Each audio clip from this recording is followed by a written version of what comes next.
Well, the first thing I'm going to show you now before he has created his artifact is to how to remove these walls that you built here. You can't mine them down like this because they are constructions.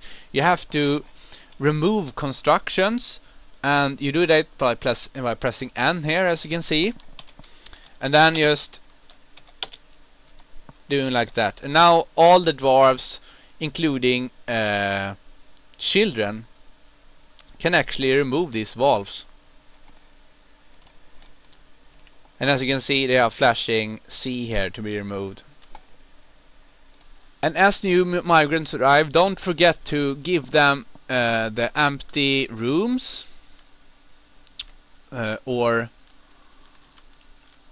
building out new rooms for them. I think I don't have enough rooms right now. We'll see. Turned out I only missed 2 rooms, which is alright, I think. I began digging out this whole new section here for the new workshops, and also the dwarves up here have dug out here so they can go into the section under here. I did a channel, and then I'm going to build a floor hatch using the sandstone hatch cover that I built before in the mason workshop. And then I'm going to build a lever I mean, and I'm going to place the lever somewhere central, probably here, I think, because then there will always be a dwarf pretty close to it to press it.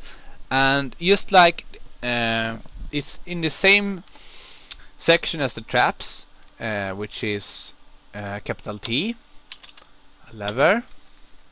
And now I just have to wait until a dwarf come and build it with the mechanisms, a mechanist dwarfs.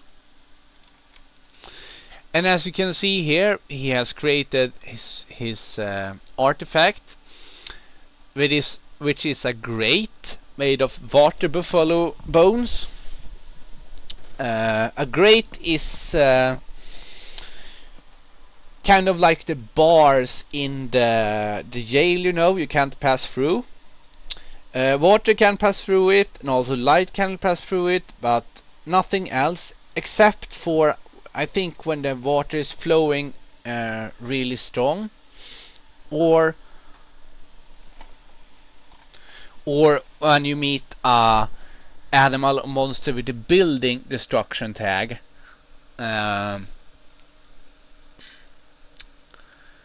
However, if you got a grate like this, which is an artifact, that I don't think any monster can destroy it.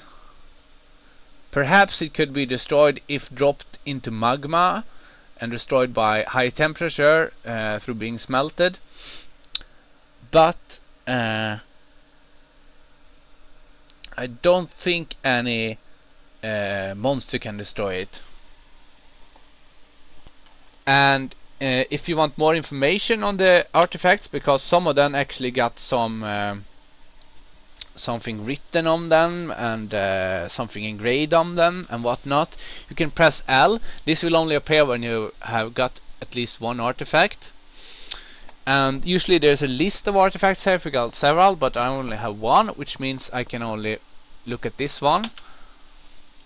And I see the description on it by pressing V.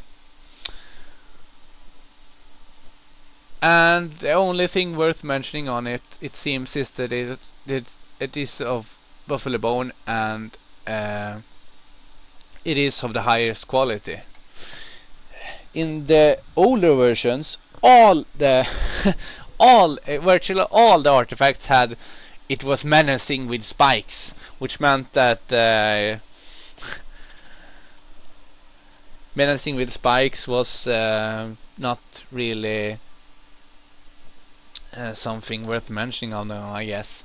You could build like a toy train or something like that, and it says menacing with spikes. You could build a throne and it would say menacing with spikes, which probably meant that it was not so good sitting on, I guess. And as he's finished with the Craft Dwarf's workshop, the assignments on it actually are a set, which means I have to add the rock pots and crafts on it manually like this, but I think I only have pots for the moment. And then I'll open up this next smelter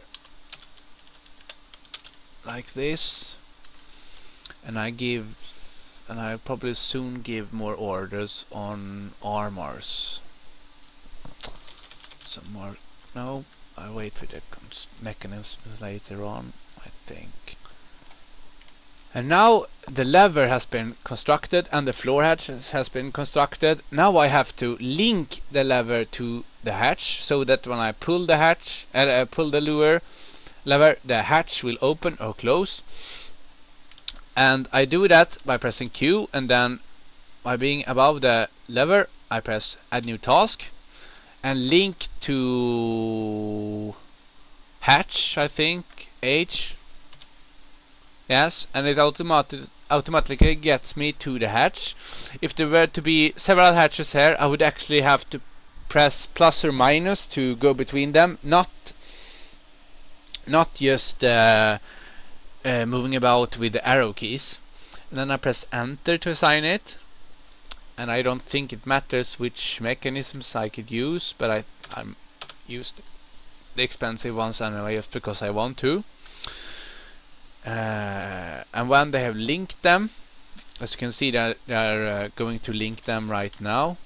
If you press Q and hover over the lever here, link ability to trigger. When this has been done, I'm going to open up the water into the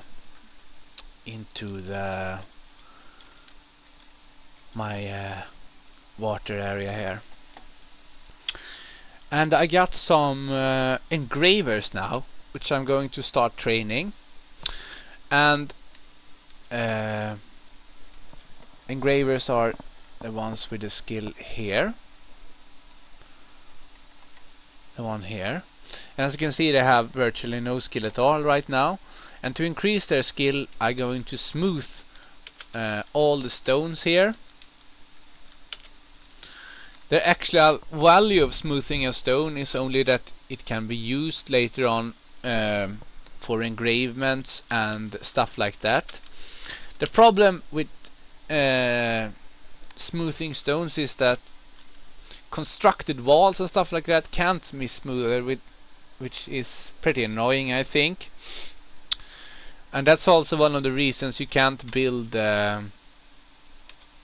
proper rooms in the soil areas. I think I want to engrave my rooms, and I want to start engraving that they will have some skill at least, because the actual engravings will quality will depend on their skill, which means I'll probably smooth out a lot of these areas to give them higher skill.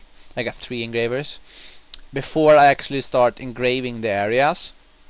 Now, it's important to remember that once you have engraved a wall or a floor, you can't build or dig anything on it without getting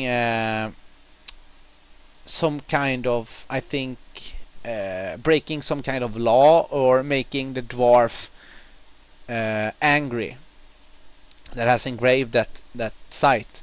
That means that you probably should not engrave the areas around the workshops, or engrave areas that you're going to dig through later on.